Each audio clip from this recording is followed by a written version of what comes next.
আসসালামু আলাইকুম ওয়া রাহমাতুল্লাহি ওয়া বারাকাতুহু। ইন্নাল হামদালিল্লাহি ওয়াহদা ওয়াসসালাতু ওয়াসসালামু আলা মান লা নাবিয়্যা বা'দা আম্মা বা'দ। সম্মানিত উপস্থিতি, খুব গুরুত্বপূর্ণ সমসাময়িক একটা বিষয়ে কথা বলবো। বিষয়টা হচ্ছে ঈদুল ফিতরের ছুটি হয়ে গেছে প্রত্যেকটা প্রতিষ্ঠানে। বিশেষ করে ওইসব অভিভাবকদের জন্য এ বিষয় যাদের সন্তানরা রয়েছে মাদ্রাসা অথবা স্কুলে। বিশেষ করে মাদ্রাসার ছাত্র এবং ছাত্রী, তাদের অভিভাবকদের জন্যই এই ভিডিও। ৩টি পার্ট নিয়ে আলোচনা করব। প্রথম পার্ট, আপনার সন্তানের বয়স ১০ পার হয়েছে, সেটা ছেলে অথবা মেয়ে, আর সে মাদ্রাসায় পড়াশোনা করে, আবাসিকের থেকে পড়াশোনা করে। এই ছুটি ঈদুল ফিতরের এই সময়তে খেয়াল করবেন গভীরভাবে সে সালাত থেকে গাফেল কিনা, এক সালাতের পর আরেক সালাত তাকে বলতে হচ্ছে কিনা, সে সালাত পড়তে চায় না, তাকে বারবার বলতে হয়। তার মানে আপনাকে বুঝতে হবে যে মাদ্রাসায় সে পড়তেছে, কিন্তু মাদ্রাসার প্রপারলি গাইড সে ফলো করছে না। মাদ্রাসায় পড়াশোনা করতেছে অথচ সালাতের প্রতি আগ্রহ তার ভিতরে নেই। তার মানে সঠিক রাস্তায় আপনার ছেলে আপনার মেয়ে নেই।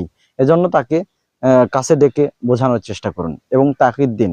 বিশেষভাবে খেয়াল করুন এই ছুটির কয়েকটা দিন সে যেন অবশ্যই জামাতের সহিত সালাত আদায় করে। এরপরে আসুন দ্বিতীয় পার্ট, সেটা হচ্ছে যে আমাদের সমাজে অনেক ছেলে অথবা মেয়েদের ব্যাপারে সার্টিফিকেট দেয়।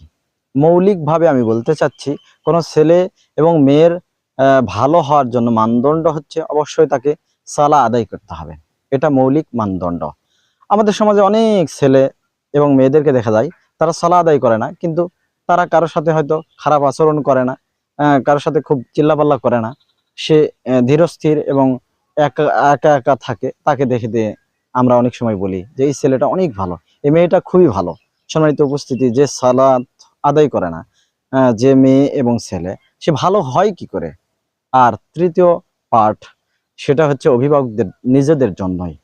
আমি অভিভাবক, আমি যদি সালাত আদায় না করি, আমার পরিবারে যদি সালাত আদায়ের পরিস্থিতি তৈরি করতে না পারি, তাহলে আমার সন্তানকে মাদ্রাসায় দিয়ে কোনো লাভ হবে না, সে সালাতে হবে না, এটাই স্বাভাবিক।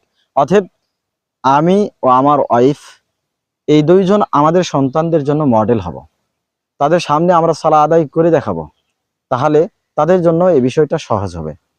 এই ঈদের ছুটিতে আসুন এই টপিক নিয়ে কাজ করি। আল্লাহ আমাদেরকে কবুল করুন, আমিন। ও আখিরু দাওয়ানা আনিল হামদুলিল্লাহি রাব্বিল আলামিন। আসসালামু আলাইকুম ওয়া রাহমাতুল্লাহি ওয়া বারাকাতুহু।